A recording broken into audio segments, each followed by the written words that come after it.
Mes frères et sœurs, notre parole d'aujourd'hui, nous allons trouver à Romains chapitre 12. Nous prenons verset 1 jusqu'à 3. Mais tu peux mettre chez toi et tout, il n'y a pas de problème.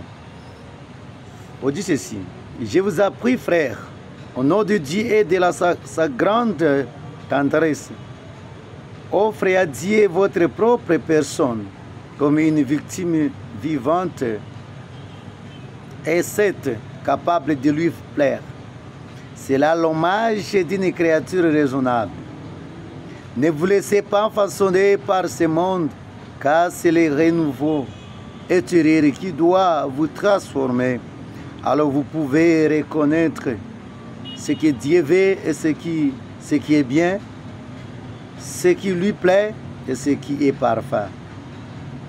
Avec la grâce que j'ai reçue, je peux dire en chacun et tous, il y a de l'initiative, mais n'exagère pas, que chacun fasse usage, mais avec sa sagesse, du don de la foi qu'il a reçu de Dieu.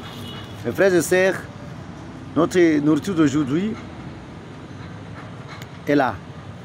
Nous voulons manger avec vous la parole, parce que la parole de Dieu nous dit, en Matthieu chapitre 4, verset 4, l'homme ne vit pas seulement de la nourriture qui vient de la bouche, la nourriture seulement, mais vit de toute parole qui vient de l'Éternel. C'est-à-dire c'est la parole qui nous vivifie, qui nous sanctifie, qui change notre histoire. Aujourd'hui, nous trouvons, notre thème d'aujourd'hui, c'est, le thème c'est offrir votre corps comme un sacrifice à tout Dieu.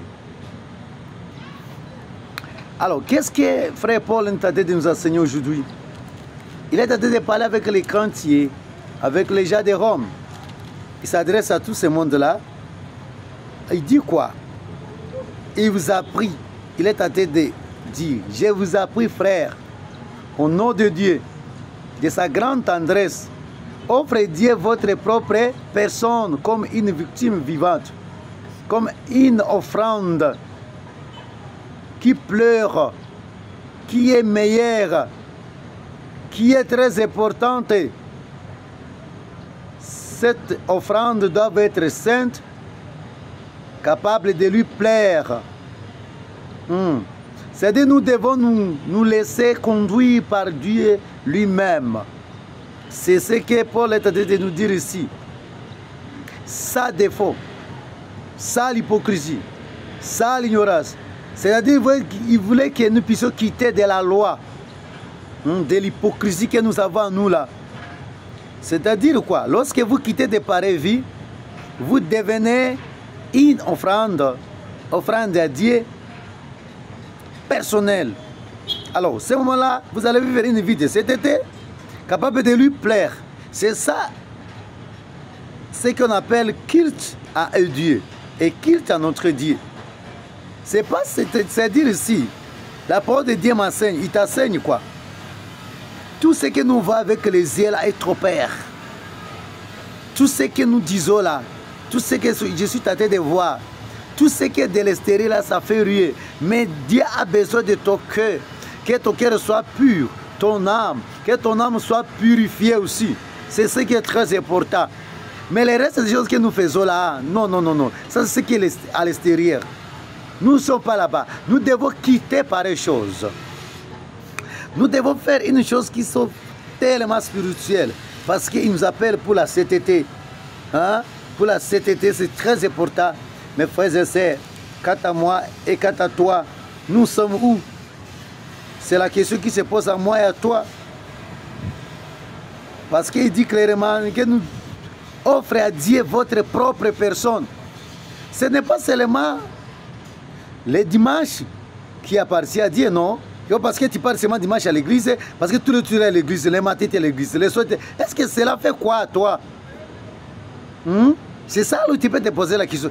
Parce que beaucoup de gens nous trouvent aujourd'hui aller à l'église, aller dans un culte. On nous trompe, les matins on est là, les soirs on est là, mais on ne change pas. Dieu n'est pas dérécent. Dieu n'est pas dérécent. Mes frères et sœurs, pose-toi la question. Même si aujourd'hui les gens sont là, sont en train de nous tromper. Dieu veut tout ce qui est jailli de notre personne. Et ce qui est très important. La vie chrétienne nous demande ce qui vient de nos cœurs. Hein, il faut que ton cœur puisse avoir un endroit d'adoration.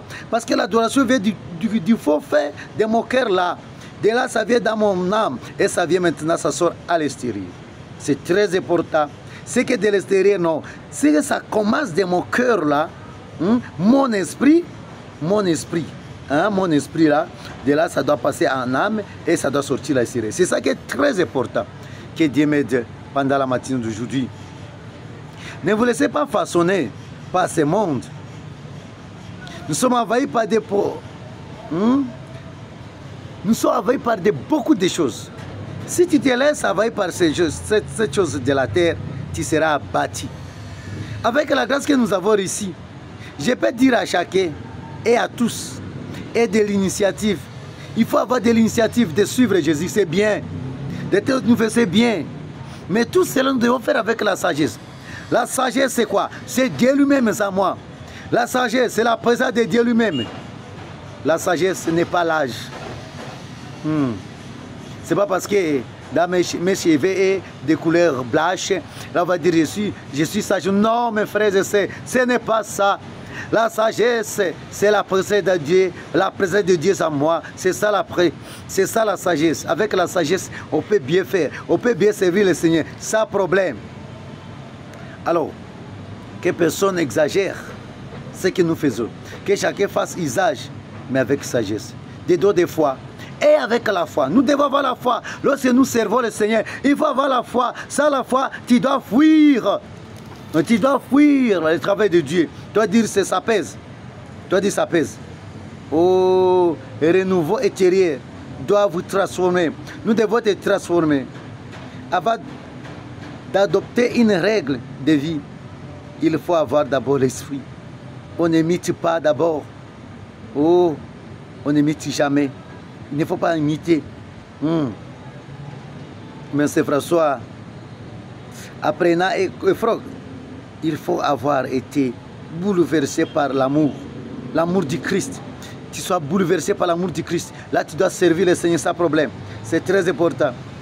Oh, mes frères et sœurs, quant à moi, nous sommes où? Pose-toi la question.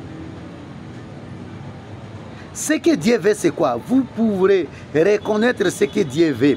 Si vous connaissez, lorsque nous allons connaître, la pratique des meilleures règles ne suffit pas.